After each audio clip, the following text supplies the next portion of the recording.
빛을 따라서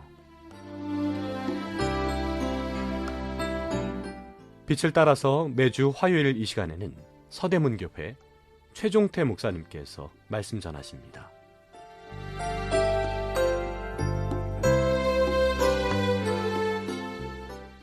애청자 여러분 안녕하십니까? 지난 시간에 이어 시험에 대해 계속 상고해 보겠습니다. 이번 시간은 영적 싸움을 위해 무장해야 할 옷, 이런 주제로 은혜를 나누겠습니다.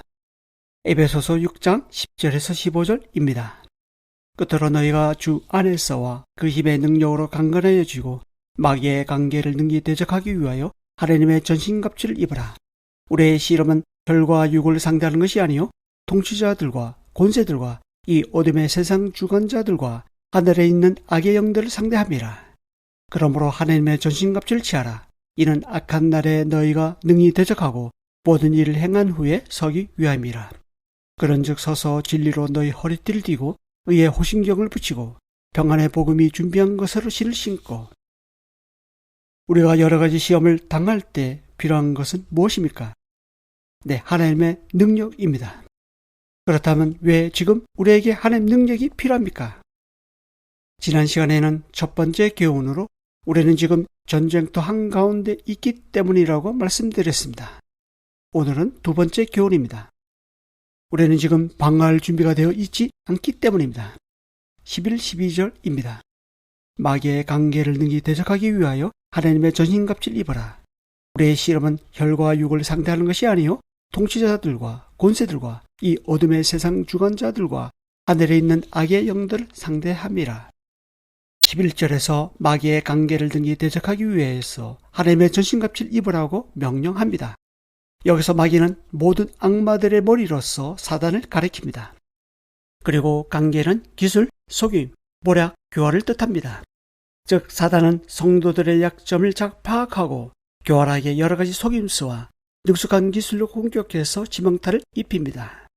12절은 배후에 숨어있는 이 지독한 원수인 마귀와 상대하기 위해서 하나님의 전신갑주를 입어야 하는 이유를 설명합니다. BK 주석은 다음과 같이 기술하고 있습니다.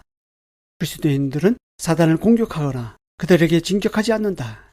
오직 그리스도가 정복한 영역, 곧 그의 몸된 교회를 고수하고 지킬 뿐이다. 그들은 믿는 자들에게 주신 영적 은혜를 빼앗으려고 하고 있다. 참으로 적절한 표현이라 생각합니다. 이것이 영적 싸움에서 악령과 맞서 승리하기 위해서 반드시 하나님의 전신과 옷을 입어야 하는 이유입니다. 우리가 상대해야 할 적장은 어떤 존재입니까? 12절 상반절에서는 우리의 싸움은 혈과 육이 아니라고 합니다. 세상의 싸움은 어떻습니까? 서로 빼앗아 더 가지려는 싸움입니다. 권력, 재물, 주도권을 더 차지하려고 합니다. 그러나 우리의 싸움은 세상의 정욕에 대한 것이 아니고 우리의 대적은 눈에 보이는 연약한 사람들이 아닙니다. 그 배후에 있는 악령들을 임을 분명히 하고 있습니다. 사람들이 어떤 상황 뒤에 숨어있는 진짜 원수에 대해서는 12절 중간부터 설명하고 있습니다. 여러 모양의 사단의 체계로 묘사합니다. 즉 통치자들, 권세들, 어둠의 세상 주관자들, 하늘에 있는 악의 영들입니다. 이들 적장들은 무시할 수 없는 존재들입니다.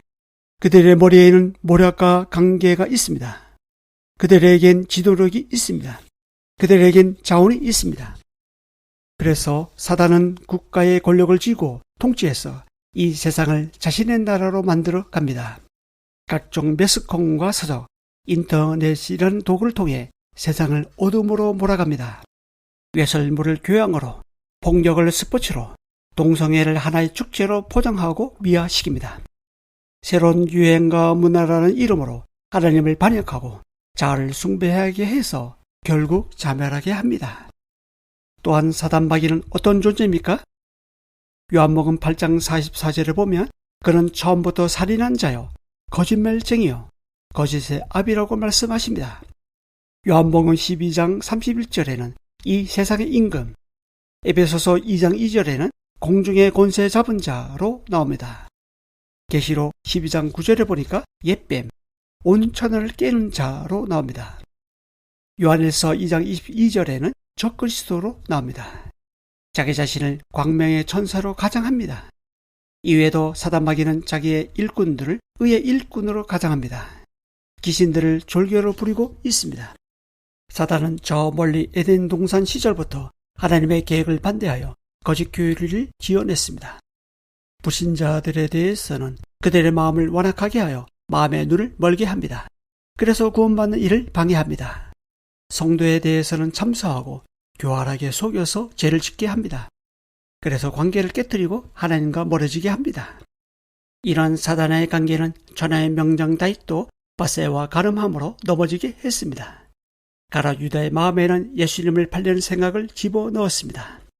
예수님께서 십자가를 지려고 했을 때 사단은 베드로를 통해 십자가를 지지 못하게 막았습니다.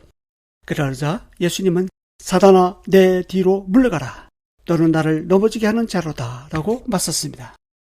사단 마귀의 관계가 오늘날 우리의 생활 속에서는 어떤 모습으로 다가옵니까? 양의 탈을 쓴 이리처럼 진짜같이 자신을 속이고 나타납니다. 예를 들면 신천지와 같은 이단에 속한 자들을 경건한 사람인 것처럼 속여서 교회를 어지럽힙니다.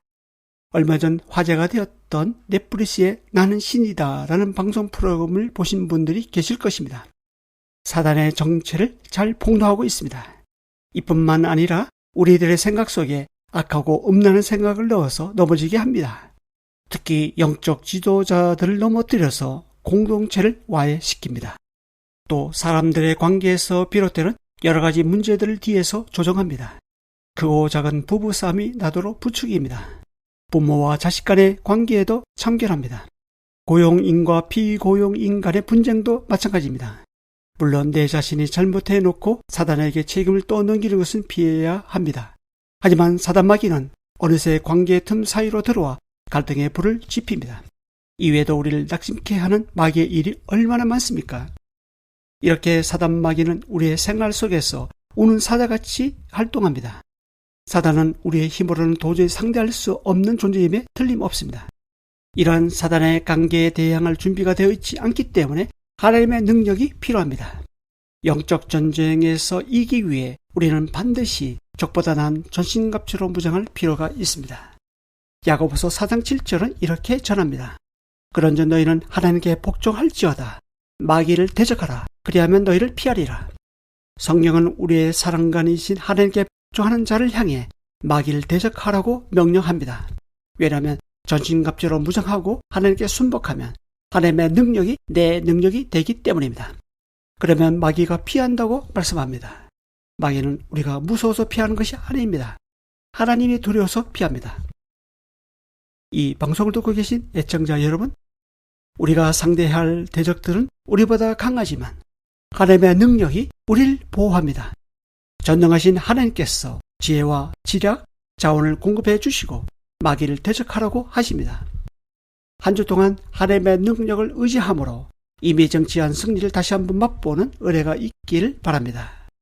다음 시간에 이어서 말씀드리겠습니다. 감사합니다. 빛을 따라서 지금까지 서대문교회 최종태 목사님께서 말씀 전하셨습니다. 오늘 말씀 들으시고 신앙생활에 도움받기 원하시는 분들 지역번호 02-3141-5853 3141국에 5853번 서대문교회로 전화하시기 바랍니다.